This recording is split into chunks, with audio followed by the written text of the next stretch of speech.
1947 वो साल जब हमारे देश को आजादी तो मिली थी, लेकिन साथ ही बंटवारे का दर्द भी मिला था। ये वो साल था जब कुछ लकीरों की वजह से जमीनों का बंटवारा तो हुआ ही, उसके साथ रिश्तों, जज्बात और इंसानियत का भी बंटवारा हो गया था। 15 अगस्त 1947 के दिन हिंदुस्तान और पाकिस्तान दो नए मुल्क बने।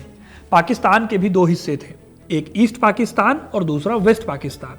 इन दोनों के बीच करीब 2500 किलोमीटर का फासला था। मगर इसी नक्शे में एक ऐसी जगह थी जहां एक भयानक लड़ाई लड़ी जा रही थी। ये जगह थी कोलकाता। जी हाँ, वही कोलकाता जो आज पश्चिम बंगाल की राजधानी है। लेकिन उस वक्त पाकिस्तान ने पूरी कोशिश की थी कि भारत का ये शहर, जिसने कभी ब्रिटिश इंडिया की राजधानी के तौर पर काम किया था, वो पाकिस्तान में शामिल हो जाए। जी हाँ, इसके लिए एक बेहद गहरी साजिश भी रची गई और कोलकाता पाकिस्तान के हाथों जाते जाते रह गया। तो क्या पाकिस्तान ने यूं ही कोलकाता जैसे अमीर और बेहद इंपॉर्टेंट शहर को भारत को दे दिया, या फिर पाकिस्तान ने कोलकाता को हासिल करने के लिए हमेशा के लिए भारत को एक जख्म दे दिया? आज हम इसी कहानी को जानने वाले हैं, जब कोलकाता बस पाकिस्तान के हाथों में जाने ही वाला था। साथ ही हम उस इंसान को भी जानेंगे जिसने कोलकाता को बचा लिया था। यह भी बता दूं कि यह इंसान ना तो गांधी थे, ना पटेल और ना ही नेहरू, बल्कि ये एक कसाई था जिसने हिंदुओं को बचाने के लिए खुद की सेना खड़ी कर ली थी। तो इस वीडियो में हम इन सभी बातों को आपके सामने रखेंगे और बताएंगे पाकिस्तान की चाल के फेल होने का यह अनोखा किस्सा। तो वीडियो को इन तक जरूर देखिएगा, क्योंकि अपना इतिहास नहीं जानोगे तो खुद को कैसे पहचानोगे। इंडिया में 1946 में मुस्लिम लीग और मोहम्मद अली जिन्ना ने एक चाल चली थी। इस चाल का शिकार बंगाल के हजारों हिंदू और बाद में मुस्लिम भी हुए थे, लेकिन पहला टारगेट हिंदू थे। ऐसे में एक शख्स की भूमिका आती है जो उस टाइम पर हीरो बनकर उभरे। ये कोलकाता में एक मटन शॉप चलाते थे। ये वो शख्स हैं जिन्होंने कई हिंदुओं की जान बचाई और मुस्लिम लीग से उस दौर में लोहा लिया था। ये कहानी हम जानेंगे कि कौन थे वो व्यक्ति, लेकिन पहले हमें जाना होगा उस टाइम पर जब इस साजिश की भूमिका लिखी गई। ये साल था 1946। दूसरा विश्व युद्ध और भारत छोड़ो आंदोलन बीत चुके थे। अंग्रेजों को समझ आ गया था कि भारत को छोड़ देने में ही भलाई है। इसीलिए देश में आज़ादी को लेकर अंग्रेजों और भारतीयों के बीच डील चल रही थी। इस वक्त देश में दो बड़ी पार्टियां थी, कांग्रेस और मुस्लिम लीग। साल 1940 से ही मुस्लिम लीग की एक ही मांग थी, अलग पाकिस्तान। 1946 आते आते ये मांग और भी ज्यादा तेज होती चली गई। लीग किसी भी तरह से, यानी साम दाम दंड भेद से भी अपनी मांग मनवाने की सोच चुकी थी। यानी कि विभाजन अब एक सच्चाई बनने वाली थी। जब विभाजन की बात उठी तो कहा गया कि मुस्लिम मेजॉरिटी वाले जितने भी क्षेत्र हैं उन्हें पाकिस्तान को दे दिया जाएगा। ऐसे में बंगाल का विभाजन भी तय था। बंगाल का विभाजन इसलिए होना था क्योंकि पूर्वी बंगाल में मुस्लिम जनसंख्या बहुमत में थी और पश्चिमी बंगाल में हिंदू जनसंख्या ज्यादा रहती थी। वैसे इस तरह के विभाजन की एक कोशिश 1905 में भी हुई थी। उसके बाद 1911 में इस विभाजन को रद्द भी कर दिया गया था।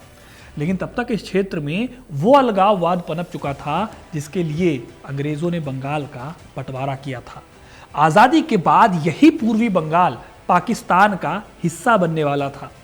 लेकिन इस बंटवारे के बीच में समस्या आई कोलकाता को लेकर। दरअसल ईस्ट बंगाल के पास अच्छी उपजाऊ जमीनें थी, फैक्ट्रियों के लिए कच्चा माल भी था, लेकिन अच्छी फैक्ट्रीज और बहुत अच्छे डेवलप्ड शहर के रूप में कोलकाता ज्यादा फेमस था। ऐसे में कोलकाता अगर उनको मिल जाता तो ईस्ट बंगाल यानी कि ईस्ट पाकिस्तान की स्थिति काफी मजबूत हो जाती। इसीलिए कोलकाता को पाकिस्तान में मिलाना बहुत जरूरी हो गया था। उस टाइम बंगाल के मिनिस्टर थे हुसैन सुहरावर्दी, जो मुस्लिम लीग पार्टी से जुड़े हुए थे। बंगाल में प्रशासन और पुलिस सुहरावर्दी के जिम्मे थी। वो भी कोलकाता को पाकिस्तान में मिलाना चाहते थे।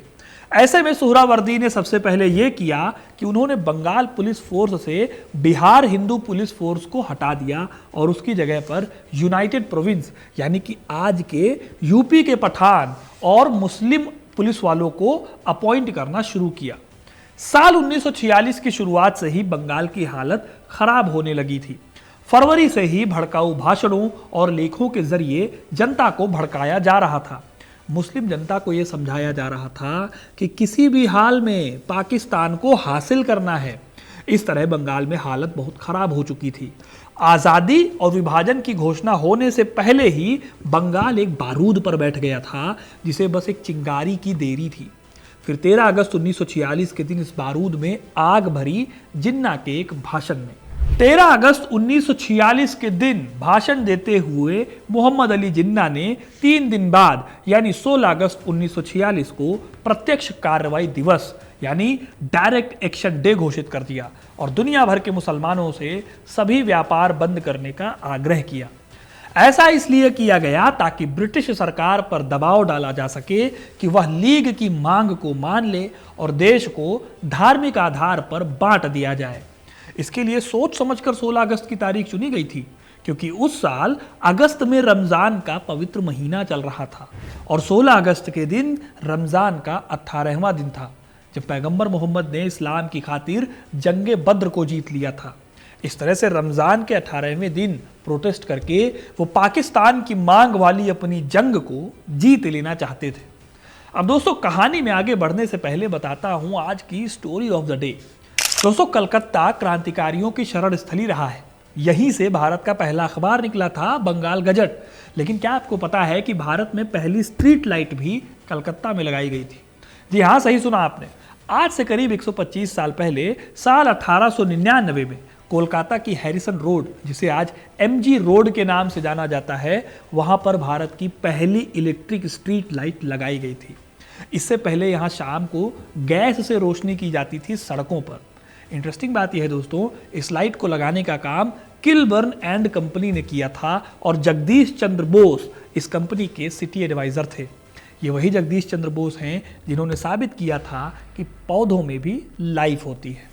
तो ये थी स्टोरी ऑफ द डे। अब लौटते हैं मोहम्मद अली जिन्ना और उनकी उस चाल पर जिसके जरिए वो कोलकाता को पाकिस्तान में मिलाने की तैयारी कर रहे थे। तो जिन्ना ने 16 अगस्त 1946 को डायरेक्ट एक्शन डे का अनाउंसमेंट कर दिया। वैसे कई लोग मानते हैं कि जिन्ना ने शांतिपूर्ण प्रोटेस्ट की बात कही थी, लेकिन इसका असर उल्टा पड़ गया। मुस्लिम लीग के ही एक अखबार स्टार ऑफ इंडिया ने अपने एडिशन में छापा कि मुसलमानों को याद रखना चाहिए कि ये रमज़ान का ही महीना था जब अल्लाह ने जिहाद की इजाज़त दी थी। ये रमज़ान का ही महीना था जब बद्र की लड़ाई लड़ी गई थी, जो इस्लाम और बुत परस्ती के बीच पहला खुला संघर्ष था, जिसे 313 मुसलमानों ने मिलकर जीता था। और फिर ये रमज़ान का ही महीना था जब पवित्र पैगंबर के नेतृत्व में 10,000 मुसलमानों ने मक्का पर जीत हासिल की और अरब में जन्नत का साम्राज्य और इस्लाम का राष्ट्र स्थापित किया था। मुस्लिम लीग सौभाग्यशाली है कि वह इस पवित्र महीने में अपनी कार्रवाई शुरू कर रही है। अब इस तरह के स्टेटमेंट्स की वजह से बंगाल में हिंदुओं के खिलाफ एक भयानक माहौल खड़ा हो गया। कुछ जगहों पर खुलेआम हिंदुओं को मारने की बातें कही जाने लगी। इन सबका रिजल्ट ये हुआ कि 13 अगस्त से लेकर 16 अगस्त के बीच पूरा बंगाल और बंगाल में कोलकाता सांप्रदायिक हिंसा की आग में उबलने लगा था। इस आग में घी डालने का काम किया 16 अगस्त की सुबह कई मुस्लिम मौलवियों ने। दरअसल 16 अगस्त को जुम्मा था। इस दिन मुस्लिम लीग के लीडर्स ने मौलवियों को भड़काऊ भाषण देने के लिए कहा। इस बात को फॉलो भी किया गया। जगह जगह कट्टर स्पीच दी गई, जिनके चलते कई कट्टर और अंधभक्त मुसलमानों ने हथियार उठा लिए। इसी दिन सुहरावर्दी, जिनके हाथों पुलिस और प्रशासन की जिम्मेदारी थी, जिनके पास कोलकाता के लोगों की सुरक्षा की जिम्मेदारी थी, उन्होंने भी पूरे दिन की छुट्टी की घोषणा कर दी। इस तरह पुलिस और प्रशासन छुट्टी पर चले गए।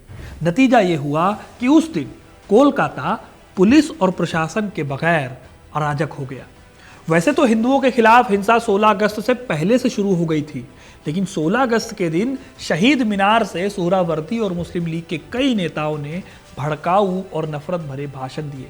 इस स्पीच में सुहरावर्दी ने मुसलमानों को फ्री हैंड देने की बात कही, क्योंकि वो कह रहे थे कि पुलिस भी उनके साथ खड़ी है, किसी को कुछ भी नहीं होगा।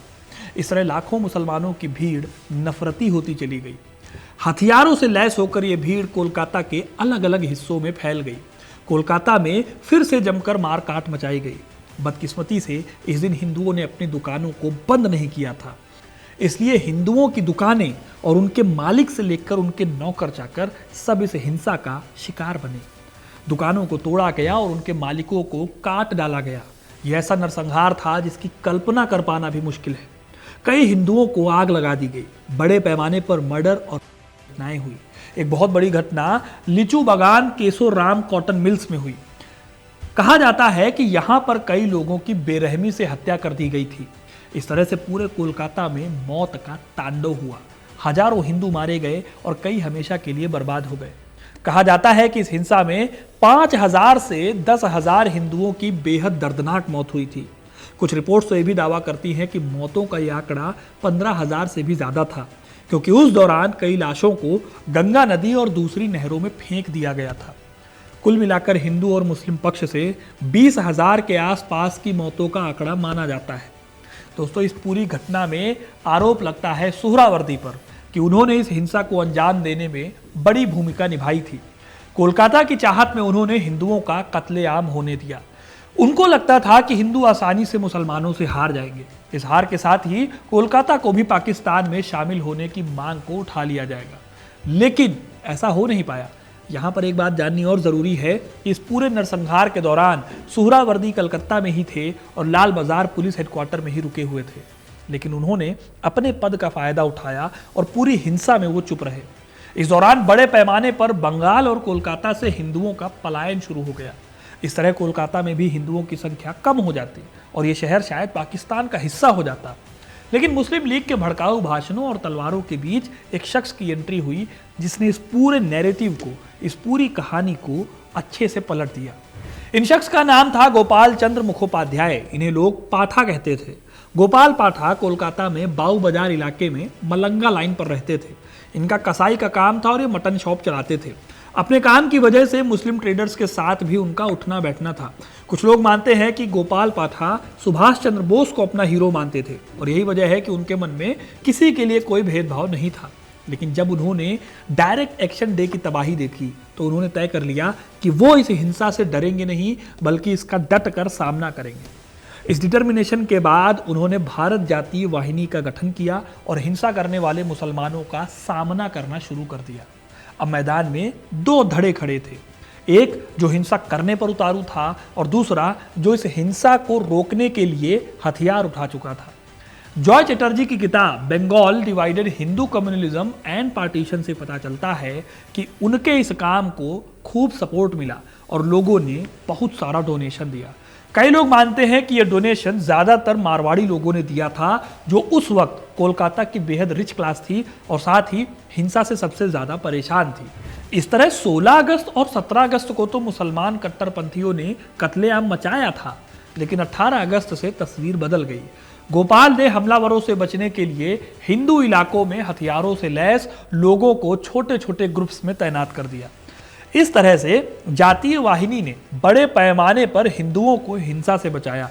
कई जगहों पर झड़पों में लोगों ने ऐसी लड़ाई लड़ी कि इस्लामिक कट्टर लोग पीछे हटने को मजबूर हो गए। इस तरह से करीब एक हफ्ते लड़ाई चली और आखिर में 22 अगस्त तक हिंसा का ये सिलसिला रुक गया। यही वजह है कि कई लोग आज भी गोपाल पाठा को बंगाल का हीरो मानते हैं। वो ये मानते हैं कि अगर उस समय गोपाल नहीं होते तो ना कोलकाता में हिंदू बचते और ना ही कोलकाता भारत का हिस्सा बन पाता, क्योंकि कत्लेआम की बदौलत और कत्लेआम के डर की वजह से हिंदू या तो मारे जाते या फिर कोलकाता छोड़कर चले जाते। लेकिन ऐसा हुआ नहीं। इसी वजह से कोलकाता भारत का हिस्सा बना रहा और जिन्ना और सुहरावर्दी का प्लान पूरी तरह से फेल हो गया। हालांकि एक छोटी सी बात दोस्तों ये भी है कि कुछ इतिहासकार गोपाल पाठा की भी आलोचना करते हैं। उनके हिसाब से गोपाल पाठा के हथियार उठाने की वजह से हिंसा और ज्यादा भड़क उठी थी। इतिहासकार सुरंजन दास ने अपनी किताब communal riots in Bengal 1905 to 1947 में गोपाल पाठा और 1946 के दंगों का जिक्र किया है। वो बताते हैं कि गोपाल पाठा की कार्रवाइयों ने हिंदू समुदाय में उन्हें एक रक्षक की छवि तो दी, लेकिन असल में उनकी हिंसक रणनीतियों ने सांप्रदायिक तनाव को और ज्यादा बढ़ाया। दास इस बात पर जोर देते हैं कि पाठा की एक्टिविटीज सांप्रदायिक हिंसा के चक्र को तेज करने में अपना योगदान दे रही थी। इसी तरह से जॉय चटर्जी भी अपनी किताब Bengal divided Hindu communalism and partition में गोपाल पाठा को हिंदू महासभा जैसे संगठनों के साथ अप्रत्यक्ष रूप से जोड़ती हैं, जो उस समय हिंदू राष्ट्रवाद को बढ़ावा दे रहे थे। वो कहती हैं कि पाठा जैसे लोकल नेताओं ने हिंदू समुदाय में आत्मरक्षा यानी सेल्फ डिफेंस की भावना को तो मजबूत किया, लेकिन इससे सांप्रदायिक हिंसा को भी बढ़ावा मिला। इसका एक आधार यह भी है कि 21 अगस्त को वल्लभ भाई पटेल ने सी राजगोपालाचारी को एक लेटर लिखा। इस लेटर में उन्होंने बहुत रिमार्केबल बात लिखी। उन्होंने लिखा, यह यानी कलकत्ता हत्याकांड लीग के लिए एक अच्छा सबक होगा, क्योंकि मैं सुनता हूं कि मारे गए मुसलमानों का अनुपात बहुत बड़ा है। यानी कि कोलकाता की हिंसा के प्रतिवाद के तौर पर कई मुसलमान भी मारे गए थे। नंबर्स का फर्क हो सकता है। अब दोस्तों, मैं चाहता तो आपको बस इतनी सी बात बताकर स्टोरी खत्म कर सकता था, लेकिन मैंने आपके सामने ये दूसरा पहलू इसलिए रखा ताकि ये समझा जा सके कि हिंसा की शुरुआत चाहे जो करे, नुकसान दोनों का होता है। क्योंकि चाहे कोलकाता को पाकिस्तान में मिलाने की बात हो या फिर पाकिस्तान की मांग हो, धर्म का मुद्दा बनाकर इसी तरह से हिंसा हमेशा से होती रही है। इस हिंसा का शिकार हर पक्ष होता है। कोलकाता भले ही 1947 में पाकिस्तान का हिस्सा ना बन पाया हो, लेकिन इस शहर को 1946 के दंगों का ऐसा जख्म मिला जिसे सुनकर आज भी किसी की रूह कांप जाए। तो दोस्तों, ये थी कहानी कोलकाता में हुए डायरेक्ट एक्शन डे से जुड़ी हिंसा की। एक हफ्ते तक पूरा कोलकाता हिंसा की आग में झुलसता रहा। इस हिंसा में दोनों तरफ के लोग मारे गए, भले ही मुस्लिम लीग ने इस हिंसा की शुरुआत की थी। आपको ये कहानी कैसी लगी कमेंट करके ज़रूर बताइएगा। वीडियो को लाइक और शेयर करना ना भूलें और ऐसी इंटरेस्टिंग कहानियों के लिए, इतिहास से जुड़े रहने के लिए हिस्ट्री कनेक्ट को सब्सक्राइब ज़रूर करें। धन्यवाद।